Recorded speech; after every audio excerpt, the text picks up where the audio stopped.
Good day, everyone. I am Matt Harrison, and you are listening to the Cast, the Malaga fan podcast on Sport Direct Radio and as part of the Sport Social Podcast Network. Everyone knows that the Beatles were big fans of third division Spanish football, as they once penned the lines, "When I find myself in times of trouble, Mother Malaga comes to me, speaking words of wisdom, let it be." Prophetic, no doubt, as Malaga have found themselves in times of trouble of late as they failed to win in 3 games. But our trip to Atletico Madrid B proved to be a turning point in regards of points, if not in regards of performances. Let it be indeed. A 1-0 win at the Estadio Cerro del Espino in Madrid helps solidify Malaga's playoff position as we come towards the end of this long and winding road of Primera RFEF. And speaking of the Fab Four, let me introduce just the Fab Two, which should be the Fab Four, but life happens. How are you, Luke Chambers? I'm very well, thank you, Matt. I totally understand the 4 thing now, where we needed the 4. It all makes sense, but yeah, very good, mate. How are you? I'm all right, yeah. I've been trying to think of a way to make a let it be Atleti B joke for the last 24 hours. It's in there. If it's good or not, I don't know. But to be fair, it took 4 seconds for me to know exactly what you're on about. So it worked. It did work. Yes, and there you go. If we're really struggling at the end of this, we've sort of got a podcast title in there we can work with if nothing comes up. But yes, just the 2 of us, as another song once said. Actually, that was unplanned. We'll do the usual thing of going through the latest news and obviously reviewing that 1-0 win up in Madrid this past Sunday evening. I guess that win, Luke, has made it one step closer to the playoffs. We can say now that the dates are confirmed for that. I should say this is Spanish football. They're confirmed at the moment. Who knows what will happen? So they basically start beginning of June, and then they alternate each week. So I think, is it the 2nd of June is the Saturday? Yeah. So currently we've got a start date of the 1st and 2nd of June, and then we're playing every Saturday, Sunday, hopefully, until the end of June. It's either going to end for us on the 8th and 9th, or we're going to go all the way to the 22nd and 23rd. But importantly, like you've just said there, Matt, this is Spanish football, so this could drastically change at any point. And I really could do with it not changing, because I'm going to a wedding in the UK the last weekend of June. So hopefully it's all done and dusted by then, and I can go off to the wedding. Well, a year ago, on the 25th of June, I got married myself, and I think Laura's planning a weekend away, and I'm very much thinking there's a certain weekend this can happen, i.e. the 28th. It ain't happening any weekend before, love. Yeah. I did say to my friend who's getting married, did you even consider checking the Spanish 3rd division playoff times before booking this wedding and think of me? But apparently people don't do that, I've learned. I mean, that's very selfish. That's very selfish of him, Matt. Yeah, does he not know what Malaga Club de Football means? I don't think he even knew Malaga in the 3rd division. We should say as well, the other fixtures announced, quite nice fixtures, I think. We play in Antequera, 7 p.m. Saturday, the 19th of May, and Castilla away, 7 p.m. Saturday, 26th of May. And that's a really cool one, the Castilla one. Yeah, and for those that don't know, they've only just been announced because all the games are going to be played simultaneously, which is obviously quite rare in Spain, apart from the last games of the season. So very much looking forward to those Saturday evening. Does that one entice you a bit, Matt, up to Madrid for the Saturday evening? I'm going to try get up there. It's sandwiched in between those 2 dates is my birthday, so it'd be quite a way to spend your birthday with Alex Ashmore and Paul Henham and the rest of the Malaguista Peñas. Yes, absolutely. Yes, I'm going to try and go, but I guess that perhaps lead us into another bit of news which has come out today. We are playing Cordoba in the next, not the upcoming match day, the match day after that. It's supposed to be 4 p.m. on a Sunday. There's talk of that changing. It sounds like as well 1,000 tickets, which maybe a year or so ago sounds a lot, but these days, I think they might get snapped up pretty quickly. Very quickly. I think Alex put the figures out the other day. He were unsure that there was actually that many Malaga fans, but apparently there were 1,200 fans in Madrid. And Madrid, like you know better than anyone, is a hell of a long way from Malaga. Yeah. Cordoba being, I'm not saying just around the corner, but relatively close to Malaga. 1,000 tickets. I mean, we've got our names down, but like you said, they are going to fly out of hands. Yeah, to be honest with you, in regards of Spanish geography, it really is around the corner. Anything that's an hour or so away, I'd count as very close. And obviously, it's quite easy to get to. It's a big, two big cities connected by train. There's buses. Obviously, people are going to drive up. I think it's going to be a bit of a battle for tickets. Did you see the reason, Matt, for maybe rescheduling? You sort of mentioned something to me off air, so so what it was to my belief, and this is the only reason it came up when our friend David Picon put a picture out from the Cordoba Alcoyano game at the weekend, and all the fans were like getting higher tiers into the shade, trying to hide from the sunshine. So what they were saying is in Cordoba, it was basically 30 to 35 degree heat for a 4 o'clock kickoff. They're wanting it, I believe, pushing back to, I don't know, I guess 6 o'clock. I suppose an 8 o'clock kickoff would really mess everyone's plans up a little bit. I mean, I'll still be there, hopefully, yourself, maybe Chris, etc. But as far as I'm aware, the reason for that is generally just the cost of, the heat of southern Spain. Yeah, and it's, I'll say right now, it is, not to rub it in, it is scorching down here in Marbella, but there is that sort of sea breeze. So I can't imagine what it's like inland now. It's especially Cordoba, which is, synonymous with heat. So yeah, it makes sense to me, to be honest with you. As long as I can get there, I'm happy either way. I think Malaga will push for more tickets towards the end, Matt. Like we said off air, Malaga gave Cordoba roughly 1,200 tickets. They gave us one, but you know yourself, if them tickets sell, clubs are here to make money. True, yeah. And by then, there's probably a good chance we're both just sort of in the playoffs. It's not like we are. I suppose we could be competing with them to get higher up the league and get a supposed easy tie. But I think they will take the money, definitely. Speaking of demand, we haven't recorded since, but the retro shirt sale update, it sounds like the Hummel factory is going to collapse under the demand for all these. I think we're over 10,000 shirts now, aren't we? And yes, I think last time we spoke, we were saying it'll be 6 weeks for people that ordered on the Tuesday and anyone that hasn't ordered on the Tuesday. So from Wednesday onwards, it's going to be 3 months. It's gone a bit crazy, Luke. It's been a very complicated system, I must say. I mean, I believe a couple of Malaga fans are going to be waking up Christmas morning to their newly delivered Malaga retro shirts. Well, again, doing the maths, if the 6 weeks thing is spot on, mine could actually arrive on my birthday, which would be what a present that will be.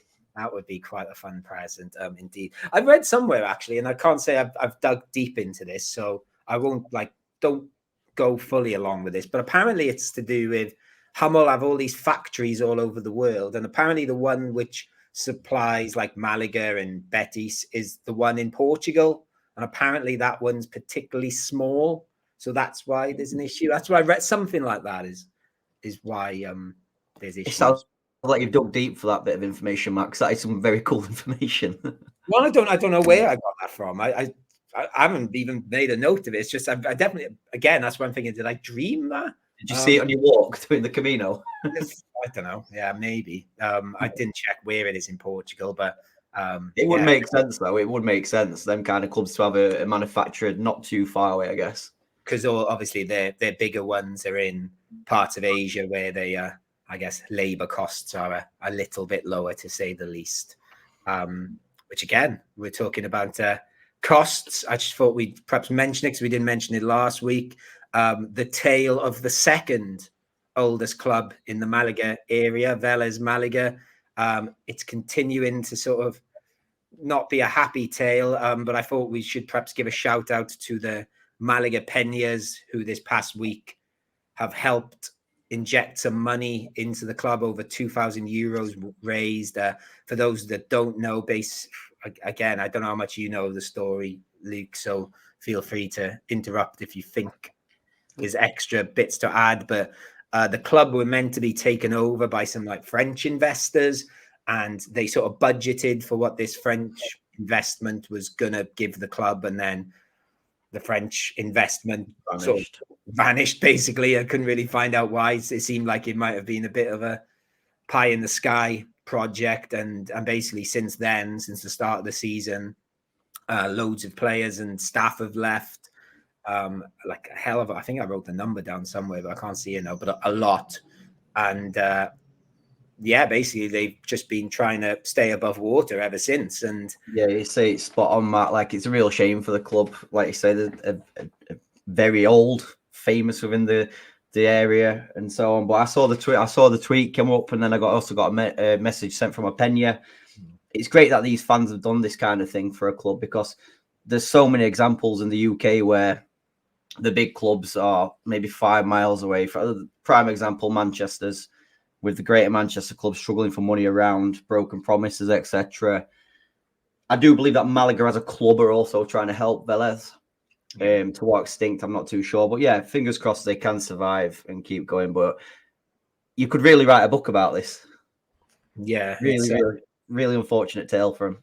Yeah, we've got our own issues, so I believe we are trying to help, but I don't know how much Malaga as a football club can help. Maybe, obviously, Malaga as a fan base is doing its bit as well. I couldn't really tell. There's this Argentine seems to have come in. They've got an Argentine owner now, Pablo Sebastian Nilo, because he's been in the press this week saying that he promises the club won't go under at the end of the season. And I think he's joined in March. But again, it's all these sort of quite messy sort of... There's a lot. I mean, for anybody, there's so many complications thrown in a club. Never mind a low-tier Spanish football club. There's got to be so much going off at the club. Yeah, and to be honest with you, I struggle to keep up with all the Malaga going on. So trying to juggle... Yeah, we've got our own problems, basically. Yeah, there needs to be a Velez Malaga podcast out there somewhere. Because I believe they do have a bit of a Giri following, because it's not like in Malaga. It is like a bit east of Malaga, but I think it's about half an hour east. It's looks like a great setup. I've almost gone a couple of times, and now I'm regretting that I haven't been. I once got approached by a Velez Malaga scout to ask would I help them. True story. Really? Yeah. That's a Do you ever go in tales of Matt Harrison? What has this guy not done or not been invited to do? And that came through Red Men TV in a long story there as well. It was a very strange email I received a couple of years ago. But I won't go into division that. of Velez in, Matt? Do you know exactly, or is it the one below? The one below us, yeah. The Torremolinos. No, I think they're above them. Oh, are they? No, to be honest with you, I'm going off sort of just a vibe here. I'm sure they're 4th tier. So Velez will be in Marbella's division? Yeah, I think so. But again, there's so many divisions.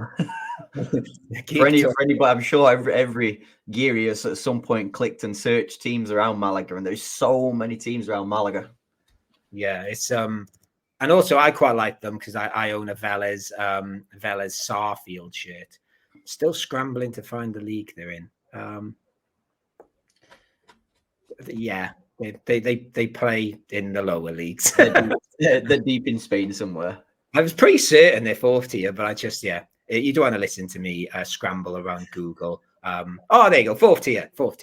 Fourth. So they are 17th out of 18 in the 4th tier, in the relegation zone with fellow Malaguistas, Malaga team El Palo. So El Palo. And then that leads us on nicely, just quickly, with another bit of Malaga in the 4th tier news. Malaga, we use the word legend. I know he's very much liked, and he scored a lot of goals in one spell at Malaga. Salva Biesta, he's become the manager of Estepona, which is obviously just down the road from me. I just thought that was sort of a fun. It is a cool story. It's something to keep his eyes on for sure. Because I feel like it might have even been when we got Jose Alberto Lopez, I definitely remember doing a Geary cast when we didn't have a manager, and his name came up a lot because I think it was when he was at Algeciras and he was making a bit of a name for himself down there. And yeah, he's never really kicked on. He's been at Do you UCAM. think that would have worked, Matt? Salva with his rock and roll lifestyle, manager of Malaga. Well, yeah. We know our current show as it is anyway. Yeah, to be honest with you, he might have. It's his. So again, I should be really careful when I say it. His politics are not quite in line with mine. I'll say. I'll just leave it at that. And then just really quickly, I did sort of wonder. I wonder if Estepona have any fun players. I didn't recognize anyone, but they do have a Brazilian called Bonaldo. Bonaldo. Yeah. So I like Bonaldo. Sounds like the kind of football manager wonder kid what you'd sign at Wickham or something. Yeah, which is which is quite fun because Swansea at the moment, our best player is just Ronald. We don't have the I saw that. Is he Brazilian then, or? Yeah, he's been brilliant. He's been like every time I've seen Swansea, he seems to get like man at match. Yeah, he's been great. He's we signed him from Portugal, but he came from Brazil originally, and yeah, he sorry to make this into the Jack cast, but all his Instagram stories are in Portuguese, English, and Welsh.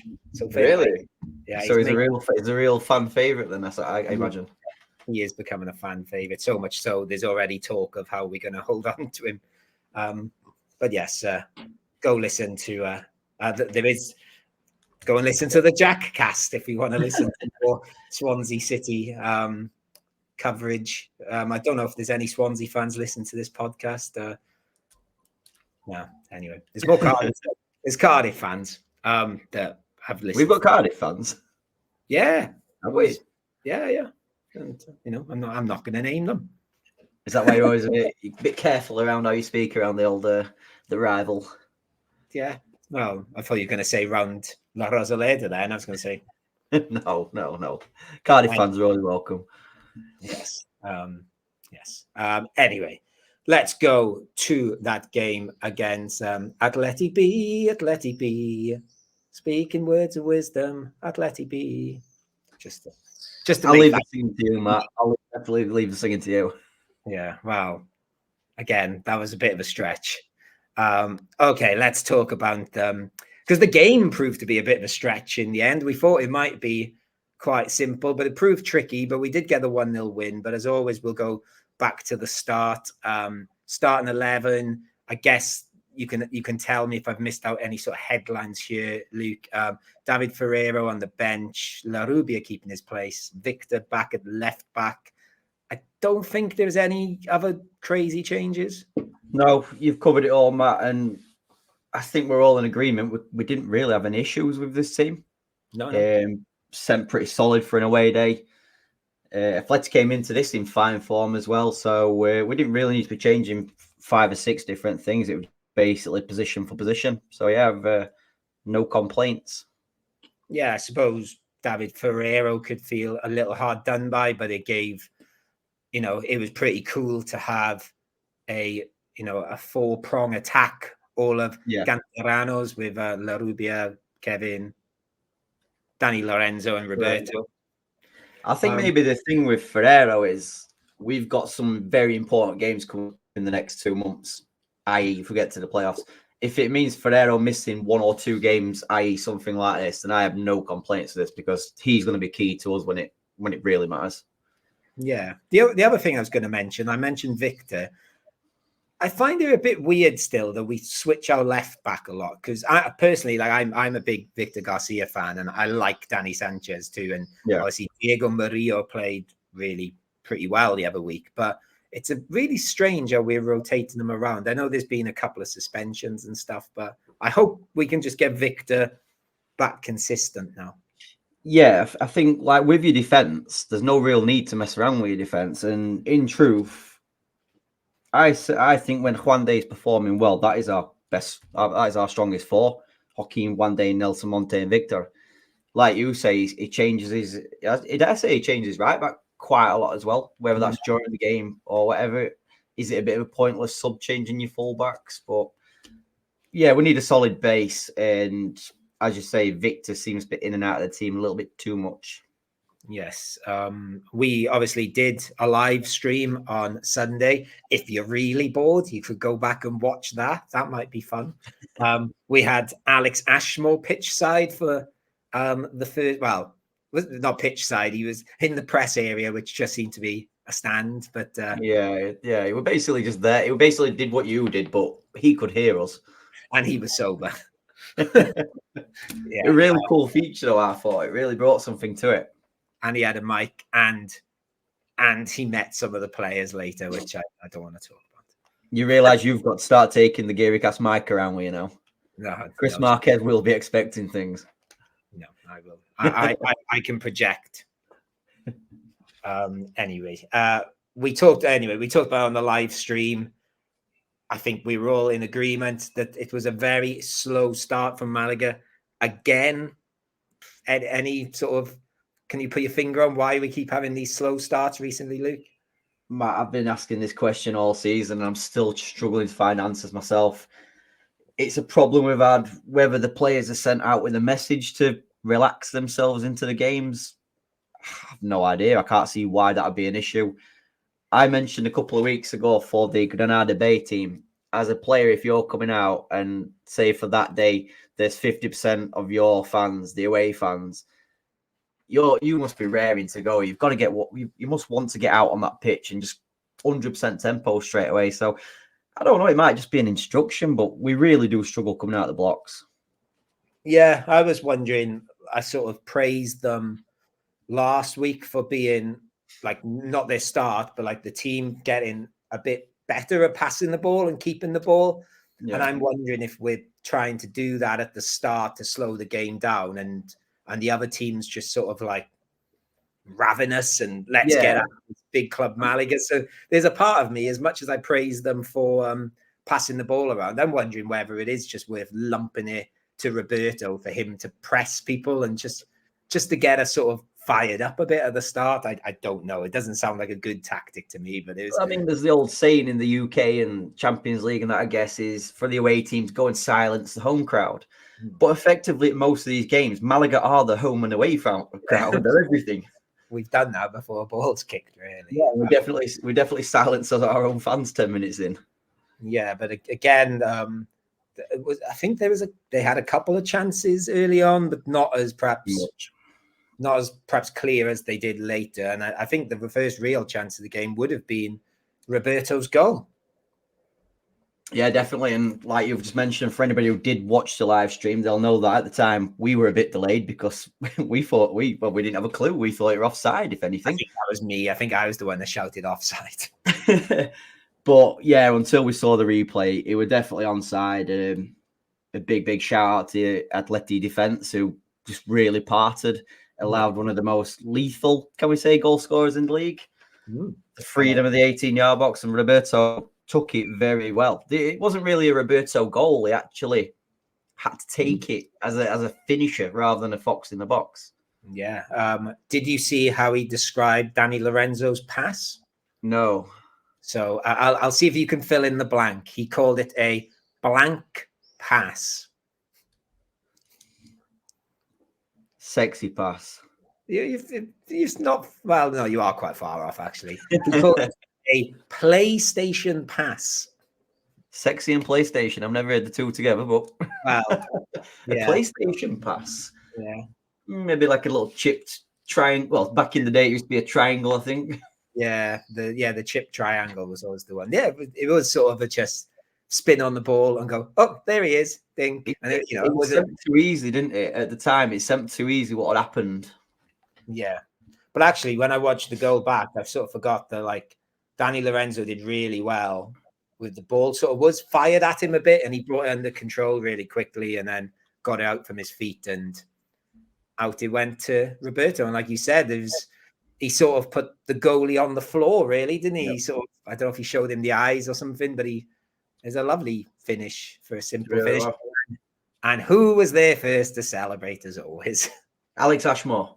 Well, he was second.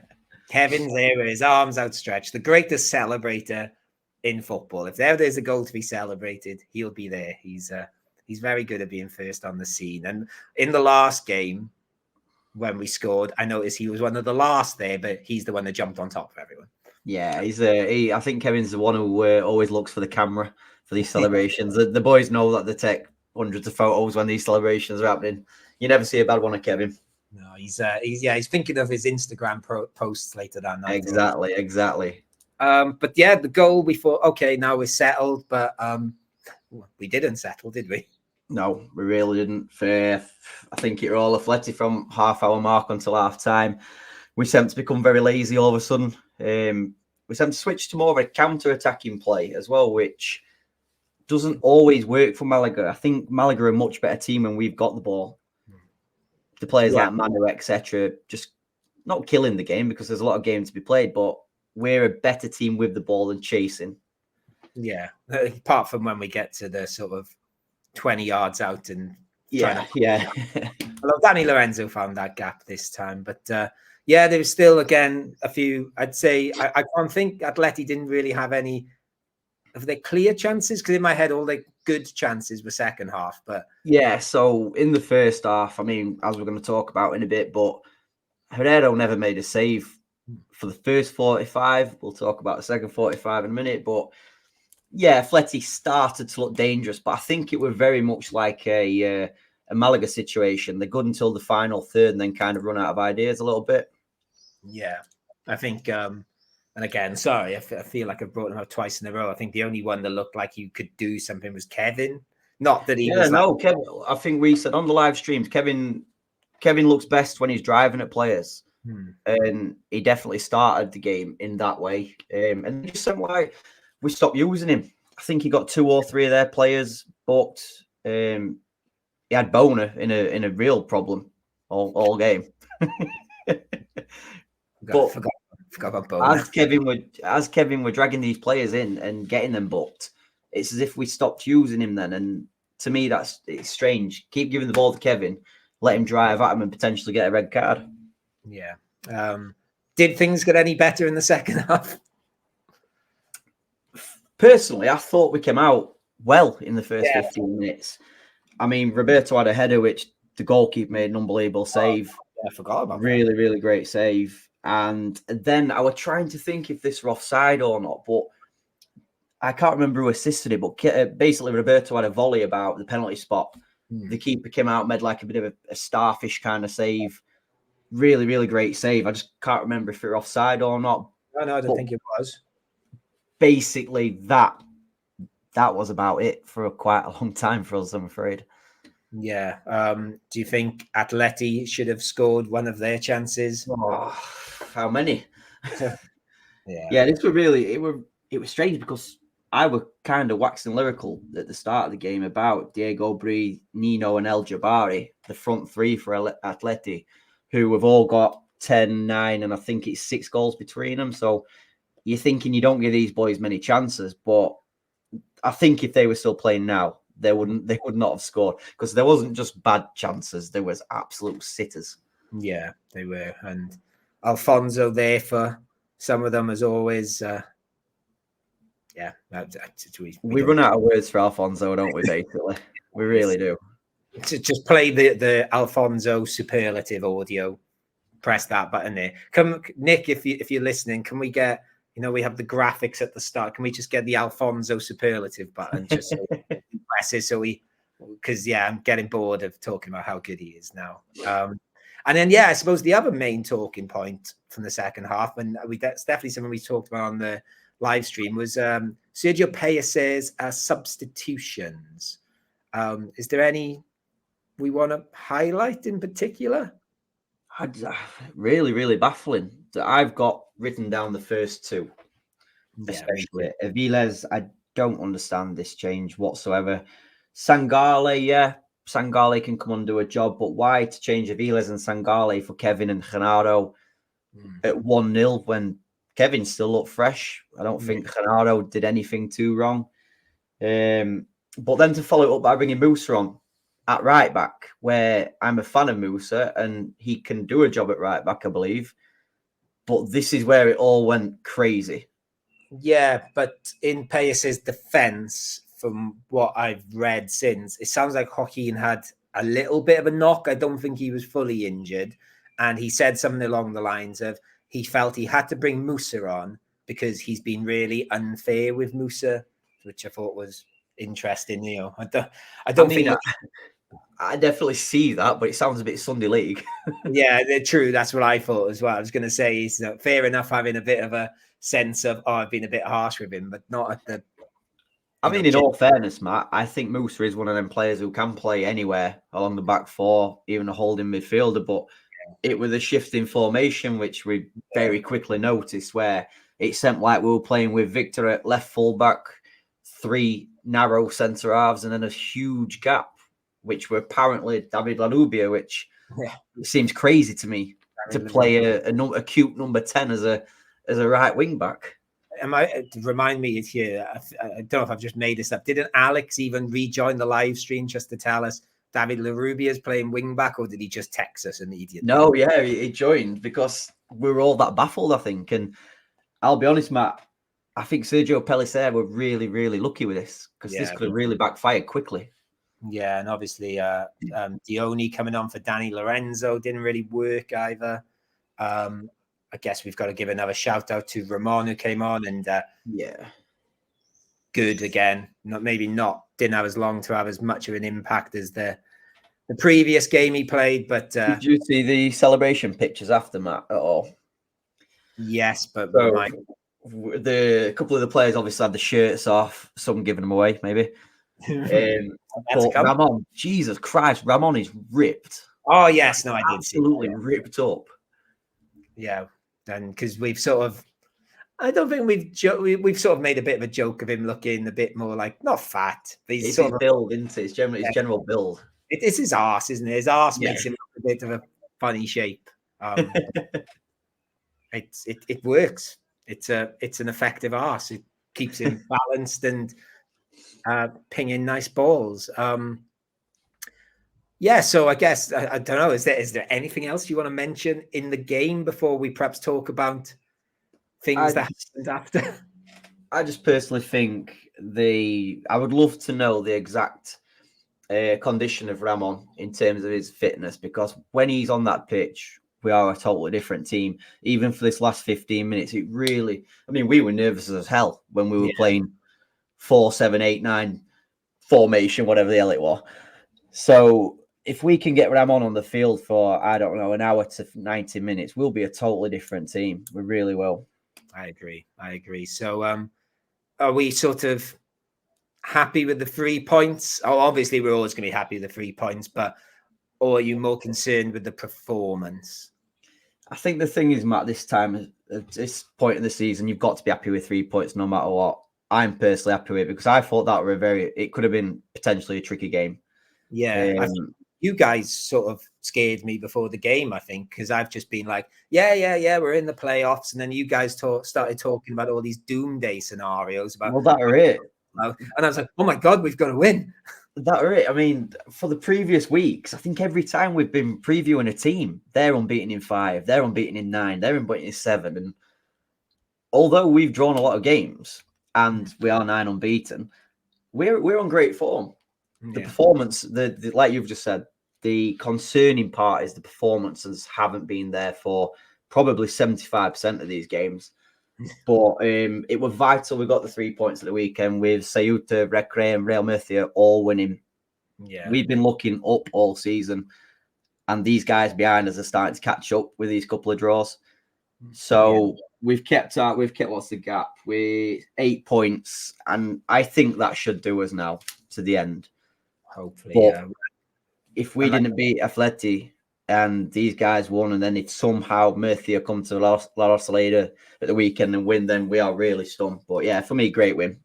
Yeah, and we should say as well, the teams above us, they all won apart from Cordoba, who we are playing soon, who lost at home to Alcoyano, a team that seems to love playing at the big Andalusian stadiums and nicking points. So yeah, it's looking back now, we just needed to, I was going to say, break that hoodoo of not winning, but equally not losing. It's another clean sheet as well, Matt.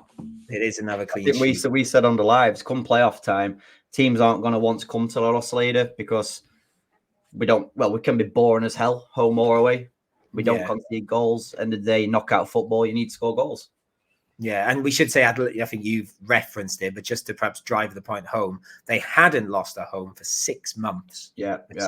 So, it was always really tough, even though they're a B team, but we got it done. Just before we go to Chumbo and Biznaga, then should we deal with the I don't know what we're calling it, money gate? It's been doing the rounds, hasn't it? It's definitely been about on socials. So, perhaps sum up what happened quickly, and then you can give your views. For those that don't know, and I imagine most Malaga fans listening do know, post-match, Danny Lorenzo went over to the away fans, pretty much the home fans for this game, it felt like, sort of did the usual clapping. Some guy shouted, "Can I have your shirt?" Danny Lorenzo sort of said, no. I think the guy persisted. He said, "Oh, no, we have to pay for them if we give them away." And the guy said, "Here's 50 euros. He was very quick with that 50 euros, by the way. And Danny Lorenzo took the 50 euros and gave him his shirt. General thoughts, because I've never seen this happen before. Well, Danny Lorenzo, when he were waiting for the 50, he very much stood there like a debt collector, like, come on. But yeah, I think you've just said, Mike, it doesn't look great on his behalf. He has came out after the game and said he wishes he didn't do it, but nobody knows the content of this. Like, things like that can happen so quickly. Yeah, that's it for me. I think a lot of media sources are now spinning and saying get off his back kind of thing. Yeah. Because at the end of the day, you don't need he's a Malaguista boy, etc. You don't need this kind of drama just over something like that. I mean, hey, if somebody offered me 50 euros for my shirt, I'd take it by me. I'm a Yorkshireman, so that's probably that coming out. But I think they might have made a lot out of it. To be honest with you, I think the opposite, actually.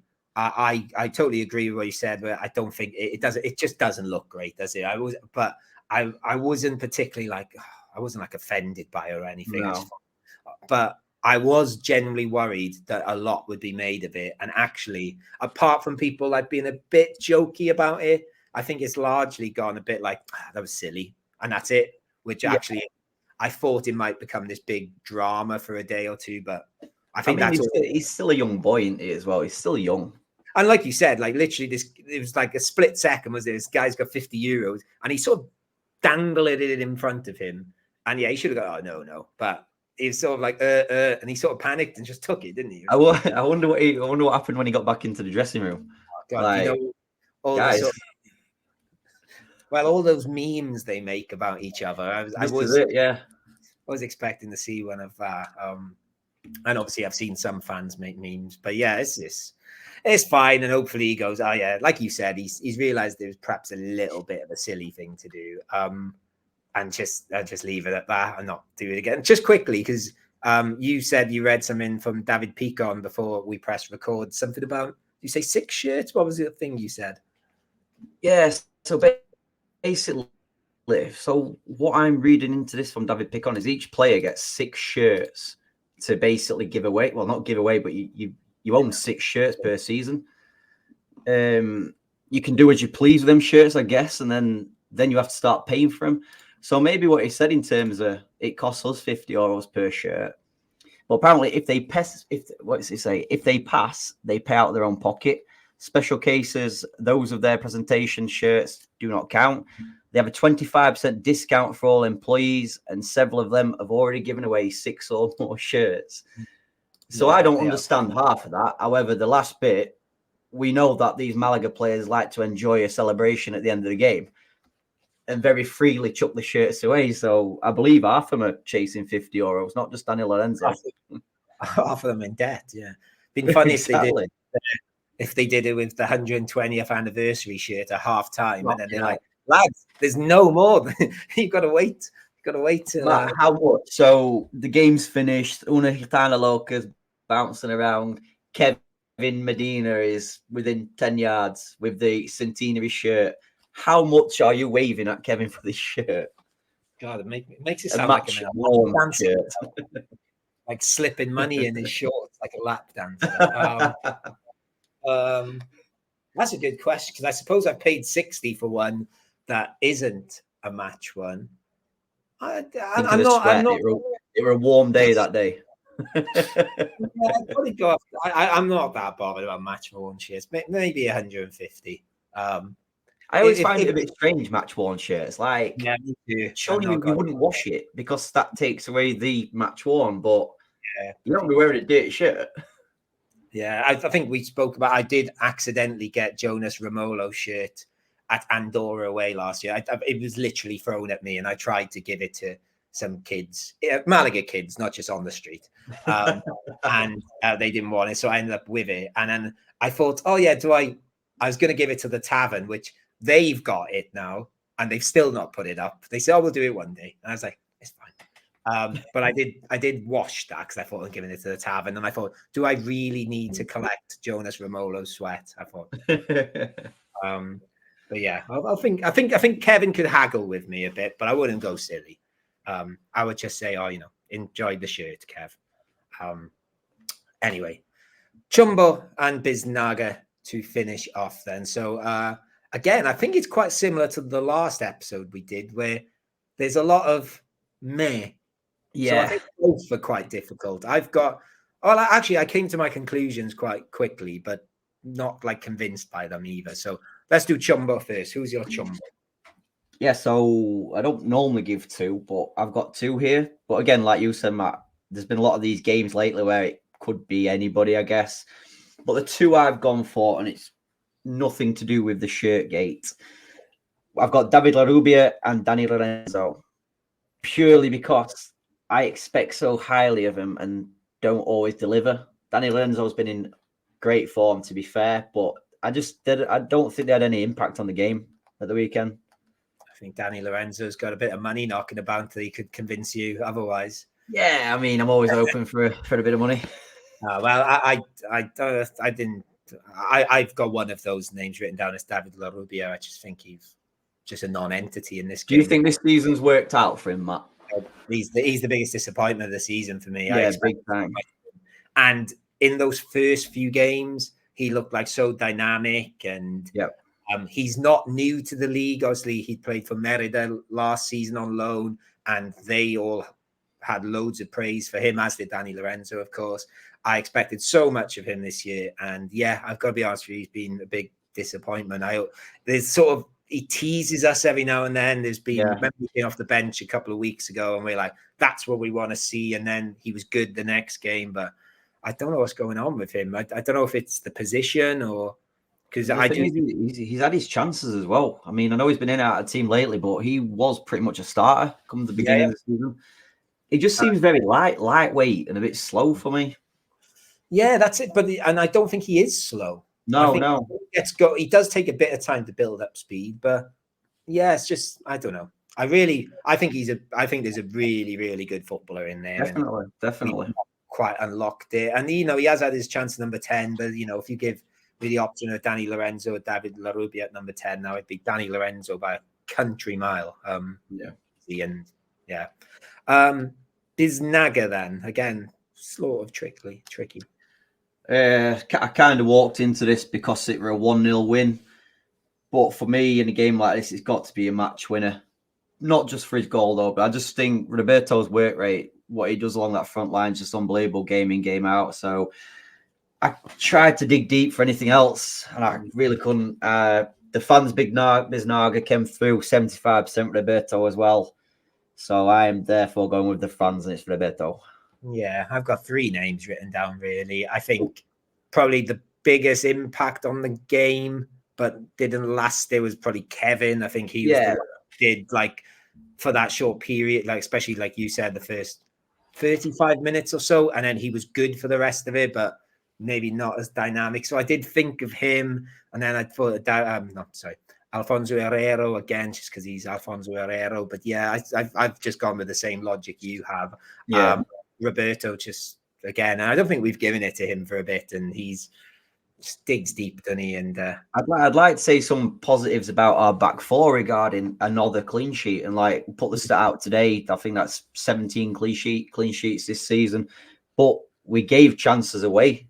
Yeah. It wasn't defensive errors or anything like that, but I think you said if we were playing against Cordoba on that day, we would have took a pasting. Yeah, I think so. Yeah, absolutely. So there you go, Roberto, with this Biznaga. And to conclude this podcast, do we have anything we need to plug or shout out? Maybe tiny. Did you see these shirts? What came out last night? Yes, I was going to actually mention those with the retro bit, and I forgot to mention them. So the only thing is, these things have gone electric out with the Malaga fans, the GearyCast fans, everything. Would you like to see these shirts next season, Matt? Yes. So for those that don't know, these are these concept shirts, which are very similar to the, I forgot the season off the top of my head, but I seen it earlier, 95, 96. Yeah, I was going to say 96, 97, but around there. The one with the curly sort of pattern, the yellow and blue one, which I'm sure if you follow us on social media, you've probably seen Nick Bell wear. Yeah, they look fantastic, all three of them. We do have our insiders in the kit game, though, Luke. We won't mention the names, who assure us that if they are happening, they would have been ordered in January. Yeah, 100%. It's a bit of a dream. Well, I don't think it's going to happen, but yeah. But I'm happy. Hummel do as well. Hummel do as well either way. Yeah, they'll do something for us. And yeah, I guess the only other thing to say is we'll be back with a preview show later in the week. I won't be there. I'm going to Morocco. That's fun. Go for 5 days. So I won't be here for the review show next week. And more bizarrely, I won't be at La Rosaleda Saturday, which is going to be a strange one. That will be a very strange one for everybody. When I'm in the Rift Mountains. No, but I couldn't turn down the opportunity to go and see the place I raised money for in the summer. So I'm very much looking forward to that. Don't know if I'm going to fit in any Moroccan lower league football on the school trip, but I will try my best. Luckily, I'm going to Chefchaouen, which is the blue city, so sort of links with Malaga there. But yes, thank you for joining me, Luke. No problems at all, mate. Love doing this as always. Great show. Awesome stuff. And thank you guys, for listening. I've been Matt Harrison. You've been listening to the GearyCast on Sport Direct Radio and as part of the Sport Social Podcast Network. Adios.